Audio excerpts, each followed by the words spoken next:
దైవ కార్యము, దైవ సహాయము రుచి చూడగలుగుతాము.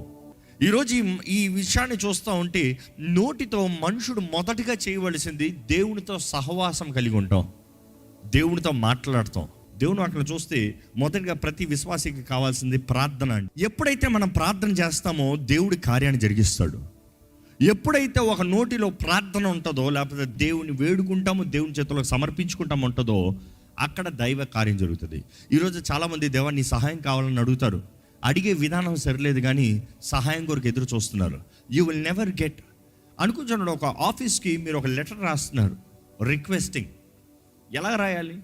To, from, dear sir, respected sir, there has to be a reference. దాని తర్వాత సబ్జెక్ట్. ఎలా పడతా అలా రాయచ్చా? లేదు, there has to be a subject. Yours faithfully, thanking. ఒక ఫార్మాట్ ఉంటుంది.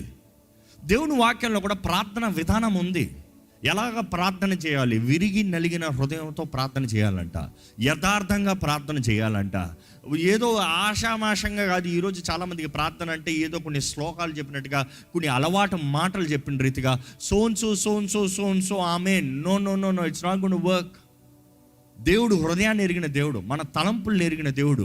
Is not looking at the letter format. ఐడియల్గా రాస్తున్నావా లేకపోతే విల్లింగ్ఫుల్గా రాస్తున్నావా అనేది పరీక్షిస్తున్నాడు దేవుడు. ఈరోజు ఎంతమంది ప్రార్థనలో దేవునికి అంగీకారంగా ఉంది? ఎంతమంది ఎన్ని విషయాలు ప్రార్థనలో కరెక్ట్గా దేవుని సన్నిధిలో తీసుకెళ్ళగలుగుతున్నారు? ప్రార్థన చేస్తే కార్యం జరుగుతుందండి. ప్రార్థన చేస్తే కార్యం జరుగుతుందన్న విషయం ఈరోజు మనుషులు నమ్ముతలేదు.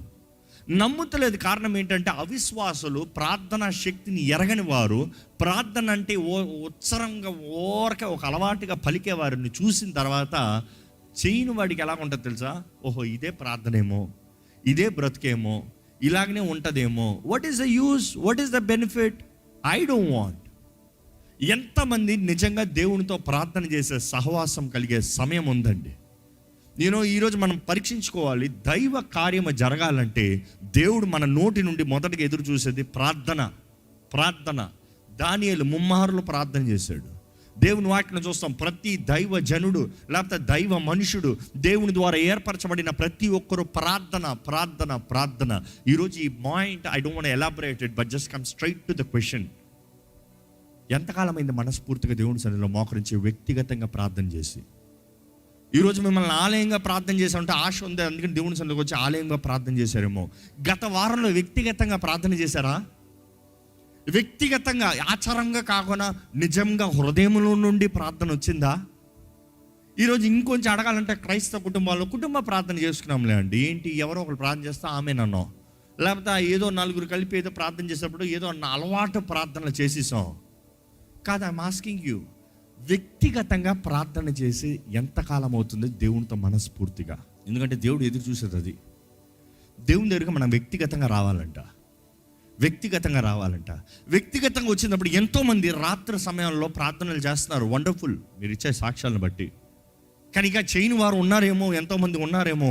కానీ వ్యక్తిగతంగా ప్రార్థన చేస్తున్న మీరు ఎంతమంది నోటితో ప్రార్థన చేస్తున్నారు?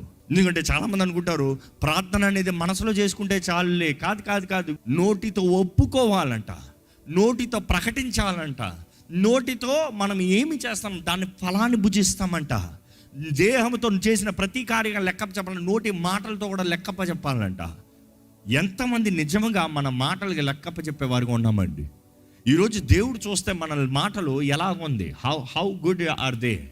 ఎన్ని మాటలు దేవుని మీద ఆధారపడినవి ఉన్నాయి, ఎన్ని మాటలు దేవునికి విరోధంగా మాట్లాడినవి ఉన్నాయి, ఎన్ని మాటలు దేవుని చేతుల్లో సమర్పించుకున్నవి ఉన్నాయి, ఎన్ని మాటలు దేవుని దూషించినవి ఉన్నాయి. ఈరోజు మన మాటలను మరొకసారి పరీక్షించుకొని దేవుని వాక్యం తెలియజేస్తుందండి. దేవుని సన్నిధిలో వ్యక్తిగతంగా నోరు తెరిచే ప్రార్థన చేశారా? That is the question I want to ask. Simple, bottom line. ఎందుకంటే మొదటిగా ఒక వ్యక్తి జీవితంలో కావాల్సింది ప్రార్థన. ఈరోజు మన ప్రార్థన అంటే సాకులు ఎన్నో చెప్తాం. ప్రార్థన అంటే నిద్ర అంటాం, ప్రార్థన అంటే సమయం అంటాం, ప్రార్థన అంటే మూడు బాలేదంటాం, ప్రార్థన అంటే అదంటాం, ఇదంటాం, నిద్ర, ఏదో ఒక పని అంటాం. నో, నోరు తెరిచే ప్రార్థన. కొన్నిసార్లు మన స్థితిగతులు చూసినప్పుడు ఈ స్థితిలో ఎలా ప్రార్థన చేయమంటారు? ఆ స్థితిలో ప్రార్థన చేయకపోతే ఇంక ఏ స్థితిలో ప్రార్థన చేస్తారు? ఇప్పుడు కూడా ప్రార్థన చేయాలా అండి అంటారు. మరి ఎప్పుడు ప్రార్థన చేద్దామని?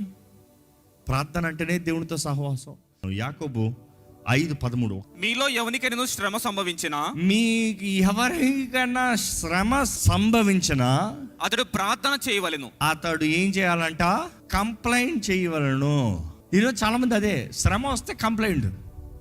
శ్రమలు వస్తాయండి, దేవుడి మీద కంప్లైంట్ చేయకండి. చాలా మందికి దేవుడే విక్టం పాపం. కొంతమంది ఎలా ఉంటారంటే వారిని ఏమనరు, వారి చుట్టూ ఉన్న వాళ్ళని ఏమనరు, అన్నిటికీ దేవుడి మీద సాకు. ఇది విశ్వాసానికి చాలా కామన్ అంట. జాగ్రత్త, రాజుకు విరోధంగా కంప్లైంట్ చేయకండి, నాశనం అయిపోతారు. ఇశ్రాయేలీలంట ఈ కంప్లైంట్ అలిగి సనిగి ఎడారులంట రాలిపోయారంట. వారు సనుగుడు వాళ్ళని రాలినట్లుగా చేసింది, వారి స్తుతి వారిని నిలిచినట్లుగా చేసింది. ఈరోజు స్తుతిస్తున్నారా, సనుగుతున్నారా, మీ ఇష్టం. ఈరోజు ప్రార్థన చేయమని దేవుడు వాక్యం తెలియజేస్తుంది. కష్టాలు వచ్చాయా, ప్రార్థన చేయండి. ఇబ్బందికరమైన పరిస్థితులు వచ్చాయా, ప్రార్థన చేయండి. అర్థం కాని పరిస్థితుల్లోనే ప్రార్థన చేయండి. మనుషులు ఫోన్ చేసి ఏం చేయమంటావు కాదు, లేకపోతే ఈరోజు చాలా ఫోన్ చేసి మీరు ప్రార్థన చేయండి కాదు. నీవు ప్రార్థన చేయి. నీవు ప్రార్థన చేసిన తర్వాత ప్రార్థన సహాయం అడుగు.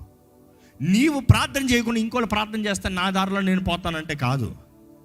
నీవు చేయలేని పరిస్థితుల్లో ఉంటే సరే, నీకు సహాయం ఉంది, ప్రార్థన చేస్తాను సిద్ధంగా ఉన్నావు. కానీ ఎవరో చేస్తారో నా దారి నాదే అనుకుంటున్నా కాదండి.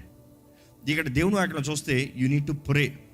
ఈరోజు మన జీవితంలో ప్రార్థన నెంబర్ 1. మన నోటి ద్వారంగా దేవుడు ఎదురు చూసేది ప్రార్థన. రెండోది ఏంటంటే